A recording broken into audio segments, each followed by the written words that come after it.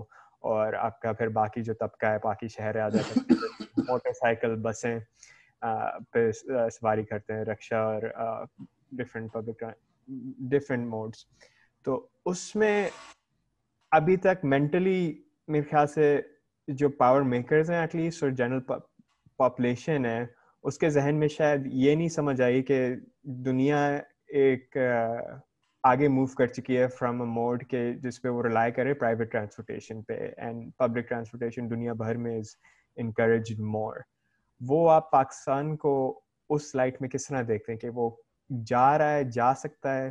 کراچی کا بس net work جتنا ایکسٹینسو ہے، اوور برڈن بھی کافی ہو چکا ہے، اور اس میں پھر اس کے ٹرانسپورٹ مافیا اور ایشوز بھی ہیں. بٹ ڈو یو سی کہ، اور جس طرح آپ نے مینشن کیا کہ ایک دو روڈز اور بریجز کافی بنے، لیکن اگر آپ کا جو ریسرچ اور ڈیولپمنٹ پلان تھا وہ فالو ہوتا شاید وہ روڈز اور بریجز نہ بنتے. تو اس طرف کیا ڈیولپمنٹ ہونی چاہیے؟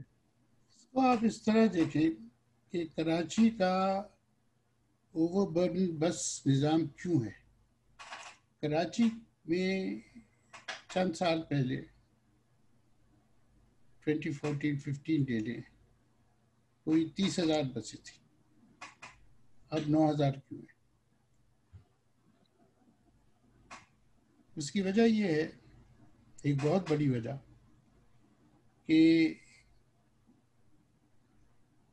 کورٹس نے حکم دیا کہ ساری جتنی ڈیزل کی بسیں ہیں ان کو سی این جی پہ کنورٹ کر لیں. اب مسئلہ یہ ہے، ایک دفعہ وہ سی این جی پہ کنورٹ ہو جائے واپس ڈیزل پہ جا نہیں سکتی، اس کا انجن بدلنا پڑتا ہے. سی این جی جو ہے وہ غائب ہو گیا مارکیٹ سے. یہ کبھی کسی نے سوچا ہی نہیں تھا کہ اگر ان ساری بسوں کو پورے پاکستان میں کنورٹ کر دیا جائے سی این جی پہ، کہ ہمارے پاس اتنا سی این جی نہیں ہے. اور ہماری عدالت کو بھی نہیں پتا تھا، ان کو تو ویسے بھی تعلیم کی ضرورت ہے ان موضوعات پہ.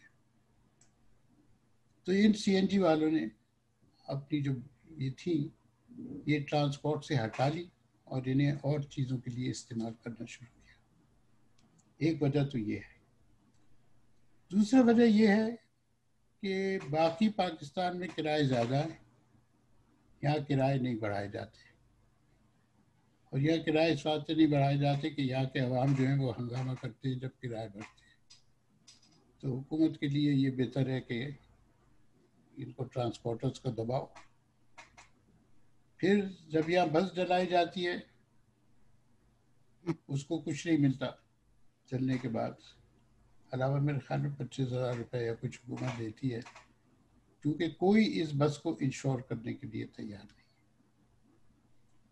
آپ نئی بس نہیں لا سکتے جب تک آپ پوری قیمت اپنی جیب سے ادا نہ کریں، کیونکہ آپ کو کوئی بینک بس خریدنے کے لیے پبلک سیکٹر میں چلانے کے لیے آپ کو قرضہ نہیں دے گا.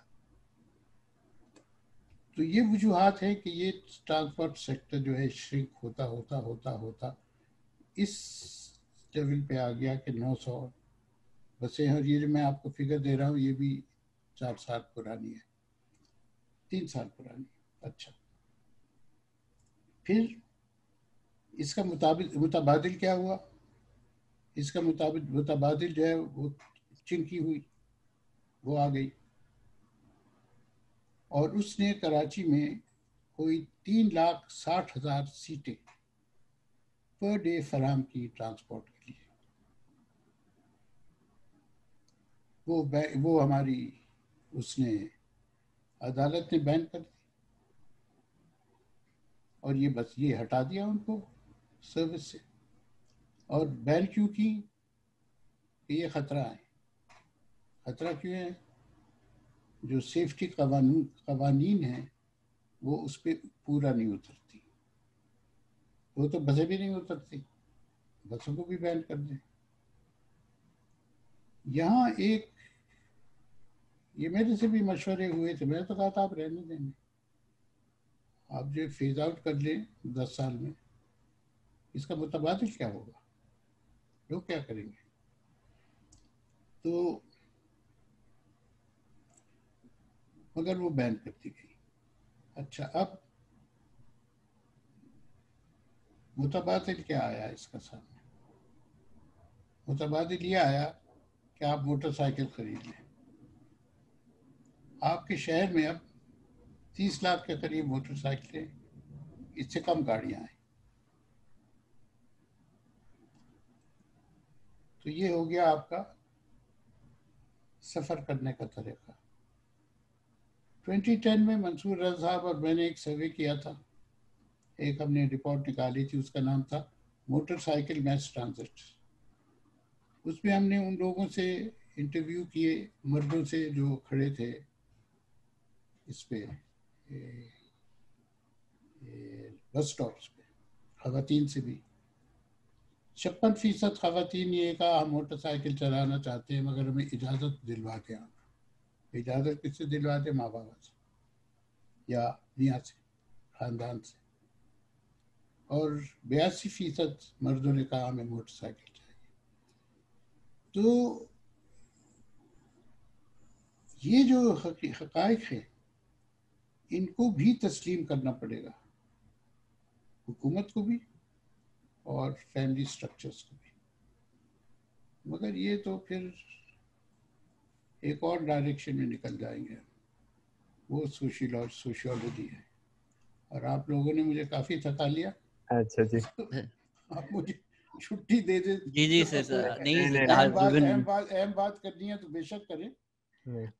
سر آئی جسٹ کیونکہ ابھی جب فلڈ ہوا تھا تو پروین رحمان کی ویڈیو اور ڈاکیومنٹری کافی زیادہ شیئر ہوئی تھی، تو I just wanted your thoughts on her, the late great Parveen Rahman. دیکھیے، پروین رحمان میری اسٹوڈنٹ تھی داؤد کالج میں. بہت بریلینٹ اسٹوڈنٹ تھی ایز این آرکیٹیکٹ. اور اسے ہاؤسنگ سے خاص دلچسپی تھی. پھر میرا رشتہ دادی بیاہ سے ختم ہو گیا تھا اس سے. مگر کوئی 2 سال بعد یا شاید اس سے زیادہ میرے پاس آئی کہ میں نہیں کام کر سکتی ایز این آرکیٹیکٹ. اور جہاں میں نے کام کیا وہ تو صرف امیر آدمیوں کے گھر بناتے ہیں، اور تو میں کیا کروں. کہنے لگی میں نے معلومات کی ہے، کچھ ہے پروجیکٹس. ایک بوئے خان صاحب کا پروجیکٹ تھا جس کا اس نے ذکر کیا، ایک اور تھا، اور او پی پی کا کیا. تو میں نے کہا بھائی او پی پی کا تو میں بتا سکتا ہوں مجھے، کیونکہ میں ان کا پرنسپل کنسلٹنٹ ہوں آج کل. اور میں نے اسے اختر حمید خان کے پاس بھیج دیا تھا. اب وہ انگلش میڈیم لڑکی تھی، اردو ٹھیک طرح سے نہ بول سکتی تھی، نہ لکھ سکتی تھی، نہ پڑھ سکتی تھی. اور میں نے اختر حمید صاحب سے کہا یہ 2-3 ہفتے میں چھوڑ دے گی. تو اور لوگ پہلے چھوڑ چکے تھے، مگر وہ نہایت ہی ضدی بچی تھی، نہیں چھوڑا. اسے بہت دشواریاں ہوئیں. ایک تو ایکسیپٹنس کی بات تھی، ایک جوان لڑکی، بڈھے سوشل آرگنائزرز، وہ بھی سارے کے سارے ورنگی کے. مگر وہ چپکی رہی، ہمت نہیں ہاری، بدتمیزی بھی ہوئی اس کے ساتھ. تو بہت کمیٹڈ تھی، اور میرے خیال میں 4-5 سال میں اورنگی میں کام کرنے کے بعد وہ کام کو سمجھ گئی، اور اس نے ایک بہت اچھا رشتہ سوشل آرگنائزرز کے ساتھ قائم کیا. وہ اس سے بہت پیار کرنے لگے، وہ ان سے پیار کرنے لگے، انہوں نے اسے بہت کچھ سکھایا، اس نے انہیں سکھایا. ان کے خاندانوں سے اس کی واقفیت ہوئی، ان کے بچوں سے ہوئی، ان کی بیویوں سے، بہنوں سے ہوئی. تو وہ کچھ ایسی گھل مل گئی تھی اس ماحول میں جس کی مجھے کبھی بھی میں نے سوچا بھی نہیں تھا کہ ایسا ہو سکتا ہے، مگر وہ ہوا. ایک بات جو پروین کی بہت ہی اہم تھی کہ وہ بہت قریبی رشتے قائم کر لیتی تھی لوگوں سے، اور بہت ایتھیکل تھی، جو کہ بہت میرے خیال میں عام بات نہیں ہے کہ کوئی اتنا ایتھیکل ہو جتنی وہ تھی. سینس آف ایستھیٹکس اس کا بہت ڈیولپ تھا. جب میں سینس آف ایستھیٹکس کہتا ہوں، میرا مطلب یہ نہیں ہے خوبصورت چیزیں، بس خوبصورت بیہیویئر، خوبصورت رشتے. تو ہر قسم کی جو بدنمائی تھی اس کو پہچاننے بھی لگی تھی اپنے مرنے سے پہلے، اور نہ صرف پہچاننے لگی تھی بلکہ اس کی وجوہات بھی سمجھنے لگی تھی. بہت بڑی لاس تھی میرے لیے، تو خیر ذاتی لاس بھی تھی، مگر او پی پی کے لیے تو بہت بڑی لاس تھی. بہت شکریہ. شہر کے لیے بہت بڑی لاس تھی. It's a great loss to Pakistan, and thank you sir, آپ نے آج ہمیں وقت نکالا. And I really want you to know کہ میں نے جب پوسٹ ڈالی کہ آپ آ رہے ہیں not only Pakistan, from outside of Pakistan, اتنے لوگوں نے مجھے میسج کیا that they're inspired by you. وہ یہ ہوتا ہے نا کہ آپ جب درخت لگاتے ہیں آپ کو نہیں پتہ ہوتا کہ آپ کے سائے کے اندر کتنے لوگوں کو چھاؤں ملے گی. I hope you realize کہ سر آپ نے کتنے زیادہ لوگوں کو انسپائر کیا ہے. اینڈ ٹھیک ہے، دوسری طرف جو ہمارے مخالف ہیں وہ امیر ہیں، کیپٹلسٹ ہیں، ان کے پاس بہت کچھ ہے، لیکن جو آپ نے چراغ جلایا ہے اس سے جتنی روشنیاں جلی ہیں، I hope you realize how much loved you are, how many people you've inspired, and just آپ سے بات کر کر ایسا لگ رہا ہے کہ there is a good Pakistan. There are people like you جنہوں نے کچھ اچھا کیا ہے، اینڈ اگر اگلی جنریشن آپ سے کچھ سیکھ سکے اور کہیں جا سکے، there is hope.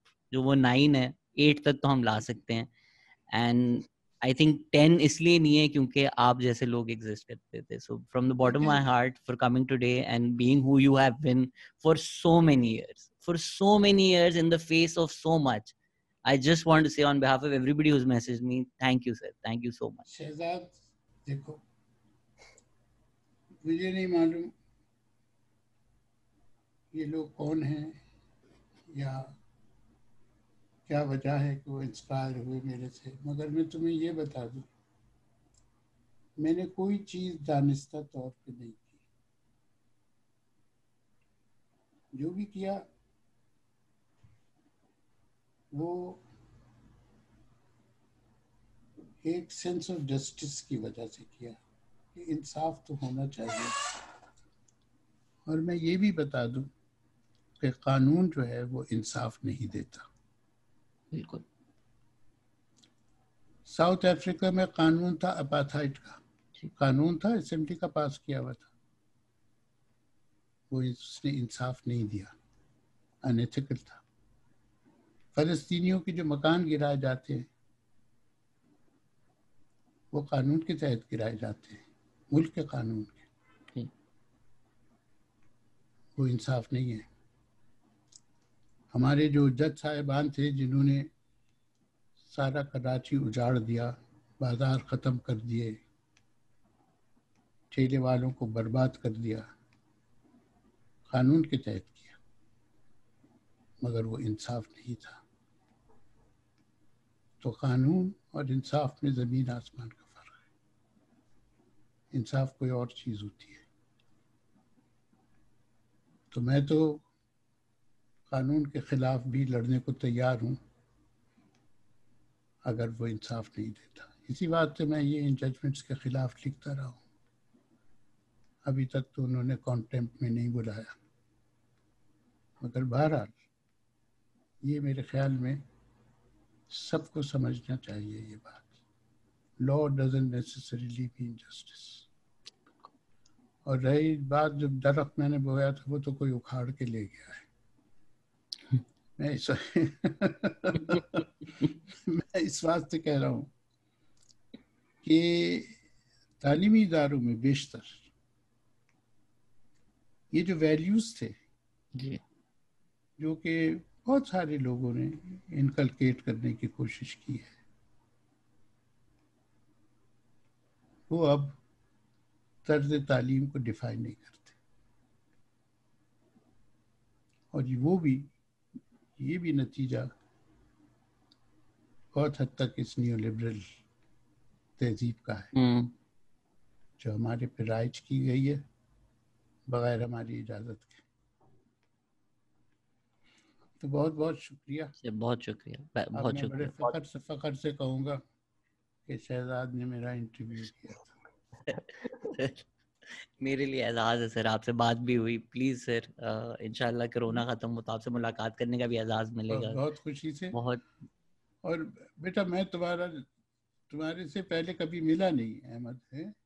ہاں ایک دفعہ ہماری این سی اے میں ملاقات ہوئی تھی اور شاید کراچی کانفرنس کی میٹنگز میں ملاقات ہوئی تھی، بٹ آئی وازنٹ. مجھے یاد نہیں ہے.